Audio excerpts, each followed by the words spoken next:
हमारे इस वीडियो में हम आपको दिखाने जा रहे हैं कि क्यों आग से ना जलने का वरदान प्राप्त होते हुए भी दहन हो गई थी होलिका। दोस्तों, फागुन पूर्णिमा को मनाया जाने वाला होली नामक त्योहार वर्ष का अंतिम तथा जन सामान्य का सबसे बड़ा त्योहार है। पौराणिक कथा के अनुसार असुर राज हिरण्यकश्यप के पुत्र प्रहलाद भगवान श्री हरि के भक्त थे। हिरण्यकश्यप उन्हें भगवान श्री हरि की भक्ति करने से मना करता था, किंतु जब प्रहलाद नहीं माने तो हिरण्यकश्यप उन्हें मारने के लिए अनेक उपाय करने लगा। पहाड़ पर ले जाकर गहरी खाई में गिराया, मारने का प्रयत्न किया परंतु विफल रहा। तब हिरण्यकश्यप की बहन होलिका ने कहा, भैया मैं एक पल में इसे जलाकर मार सकती हूँ। आप तो जानते हैं कि मुझे वरदान प्राप्त है, मैं जलती अग्नि में प्रवेश कर जाऊं तो भी नहीं जलूंगी। अगर मैं इसे गोद में लेकर जलती चिता में बैठ जाऊंगी तो ये जलकर मर जाएगा।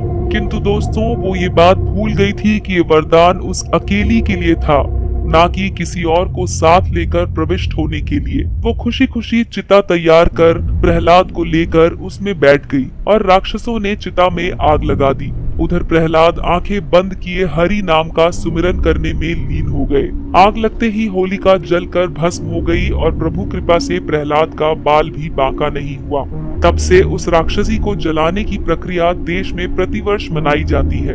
उस दिन लोग जलती होलिका में खेतों से जो चने और गेहूं की बालियां उगती हैं, उसको भूनने की प्रथा भी है। भूनने की क्रिया का अर्थ है सबसे पहले हम अपने देवताओं को आहुतियां प्रदान करते हैं।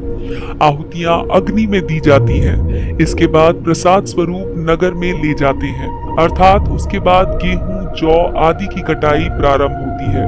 होलिका दहन का वैज्ञानिक कारण। होलिका दहन पूर्ण रूप से वैज्ञानिकता पर आधारित है। शीत ऋतु समाप्त होती है और गर्मी ऋतु का आगमन होता है। ऋतु बदलने के कारण शरीर पर अनेक प्रकार के संक्रमण रोगों का आक्रमण होता है, जैसे कि हैजा, खसरा, चेचक आदि एवं संक्रामक रोगों को वायुमंडल में ही भस्म कर देने के लिए होलिका दहन किया जाता है। पूरे देश में रात्रि काल में एक ही दिन होली जलाने से वायुमंडलीय कीटाणु जलकर भस्म हो जाते हैं। इसके अतिरिक्त जलती होलिका की प्रदक्षिणा करने से हमारे शरीर में कम से कम 40 फ़ारेनहाइट गर्मी प्रवेश होती है।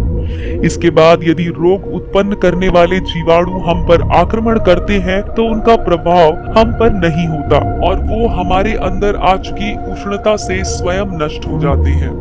तो दोस्तों, ये था हमारा वीडियो जिसमें हमने आपको बताया कि आखिर क्यों आग से ना जलने का वरदान प्राप्त होते हुए भी दहन हो गई थी होलिका। दोस्तों, हम आशा करते हैं कि आपको हमारा ये वीडियो बहुत पसंद आया होगा। इसे लाइक कीजिए, अपने दोस्तों के साथ शेयर करना ना